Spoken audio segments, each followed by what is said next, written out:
di dalam keterangan para guru kita, para kiai, bahwa kita yang akan meminta kepada Allah untuk dihidupkan kembali ke dunia itu setelah kita mati, tidak ada lain tujuannya untuk bersedekah.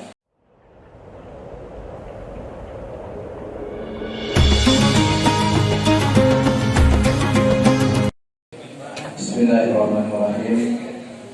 Assalamualaikum warahmatullahi wabarakatuh. Alhamdulillahirabbil alamin. Wassalatu wassalamu ala asyrafil anbiya'i wal mursalin wa ala alihi wa sahbihi ajma'in. Amma ba'du, rabbi shrah li sadri wa yassir li amri wahlul 'uqdatam min lisani yafqahu qawli.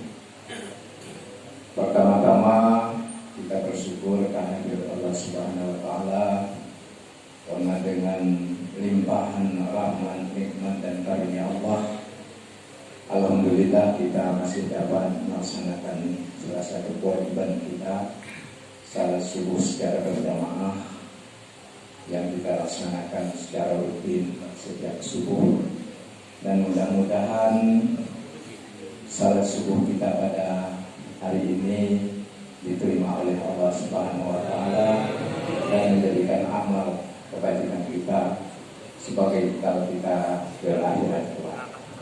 Salawat dan salam kita aturkan kepada junjungan kita Nabi Muhammad sallallahu alaihi wasallam, karena dengan risalah yang beliau sampaikan, alhamdulillah kita di dalam kehidupan kita masih dapat memilih jalan yang benar di dalam kehidupan.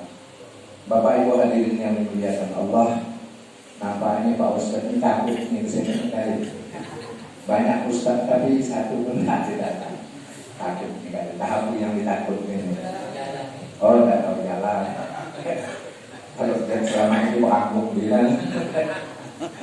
Bapak Ibu hadirin yang dimuliakan Allah, kita sebagai seorang Muslim yang sudah menjalankan syariat agama, tapi di dalam kehidupan kita itu masih ada kekhawatiran, masih was-was.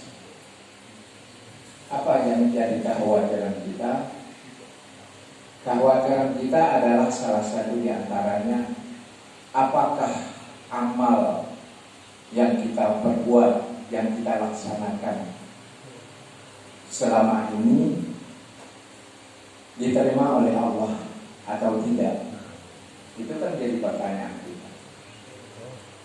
Tentunya kita sudah memenuhi syarat dan rukun jika kita melaksanakan salat misalnya. Syarat dan rukunnya sudah kita penuhi, sunnah-sunnahnya sudah kita bawa, tapi masih juga di dalam pikiran kita ini rasa, apakah ibadahku ini diterima oleh Allah Subhanahu wa taala? Itu menjadi pertanyaan. Tentunya proses kematian kita itu menjadi pemikiran kita juga. Sejak dari kita sakit, nantinya bagaimana? Tentunya ibadah kita terhenti dalam waktu kita sakit kan. Kemudian setelah kita mati sakaratul maut, bagaimana kita menghadapi sakaratul maut? Yang di dalam cerita-cerita ustaz, para kiai, bahwa sakaratul maut itu sakit, untuk menghadapinya itu menjadi pemikiran kita semua, menjadikan kita berharap bahwa amal yang kita laksanakan ini agar dapat diterima Allah dan dapat meringankan kita mati, meringankan kita untuk menghadapi sakaratul maut.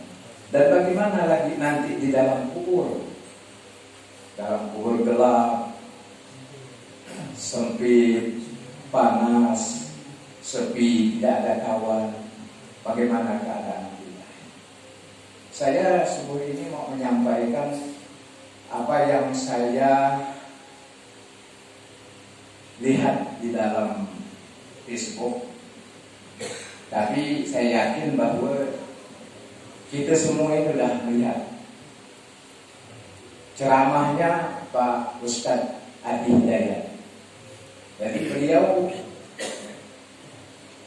menyampaikan ada 4 hal kalau kita ingin bahwa kubur kita terang, kemudian kita lepas daripada siksa kubur. Ada 4 amalan katanya. Yang tak saya kapal pun tak kamu aja dah. Semua dah tahu kan. Kapal kan deh.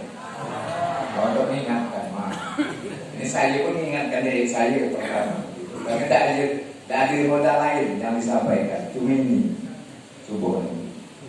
Jadi kata Ustaz Adi Hidayat, untuk kita melepaskan daripada siksa kubur dan kubur kita terang di dalam kubur nanti kita setelah mati, itu ada 4 amalan yang harus rutin kita laksanakan, harus menjadi amalan yang istiqamah. Yang pertama adalah kita menjaga salat 5 waktu. Itu dijaga salat 5 waktu. Tentunya kalau kita laki-laki itu menjaga salat 5 waktu itu berjamaah. Itu salah satu menjaga salat 5 waktu. Kalau hanya salat di rumah misalnya dengan keluarga, tidak berjamaah secara umum di masjid, di surau, itu tidak menjaga namanya. Jadi menjaga salat 5 waktu itu dengan berjamaah, terutama kita laki-laki. Yang perempuan juga amalnya sangat baru. Ibadahnya yang dilaksanakan berjamaah itu pahalanya sama dengan laki-laki. Itu yang pertama kata Ustaz Adi Hidayat, untuk menerangkan kuburan kita, untuk melepaskan kita daripada siksa kubur. Yang kedua, rutinitas atau istiqamah membaca Al-Quran. Walau sedikit, misalnya dalam habis zuhur, habis asar, habis maghrib, habis isya, walau sedikit diistiqamahkan membaca Al-Quran. Kemudian yang ketiga, istiqamahkan bersedekah walaupun sedikit. Kalau sedekah yang istiqamah itu sedikit, karena kalau sedekah ini sulit untuk istiqamah.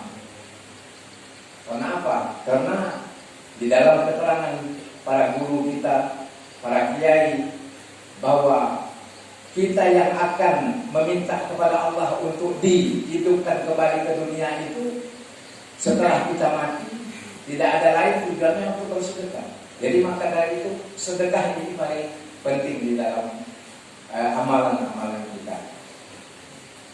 Kemudian yang keempat kata Ustaz Adi Hidayat, yaitu kita istiqamah untuk istighfar, terutama menjelang subuh istighfar.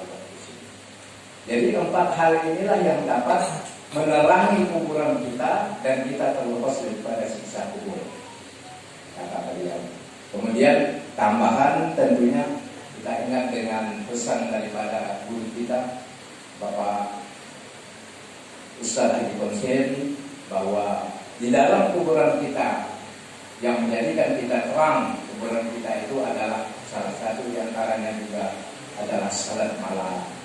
Karena program yang kita laksanakan subuh keliling ini diawali dengan salat malam. Nah, maka dari itu inilah hal-hal yang barangkali dapat kita istiqamahkan di dalam kehidupan kita sehari-hari, sehingga ini dapat kita berdoa kepada Allah agar kuburan kita diterangkan dan kita dilepaskan kepada siksa kubur. Barangkali itu saja yang dapat saya sampaikan, dan mohon maaf yang sebesar-besarnya jika ada yang salah dan dari kekurangan saya sendiri, dan yang benar saya menyampaikan kata Ustaz ini itu datangnya dari Allah Subhanahu wa taala. Dan saya ada usul sebenarnya. Tadi Pak Yan menjelaskan bahwa pagi minggu itu kealilaskan untuk melaksanakan sholat istisqa, Isra ya, sholat Isra.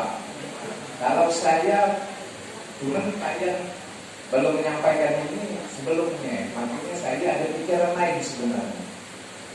Kalau salat Isra itu kita bawa setiap Rabu saja, misalnya kita habis sulit.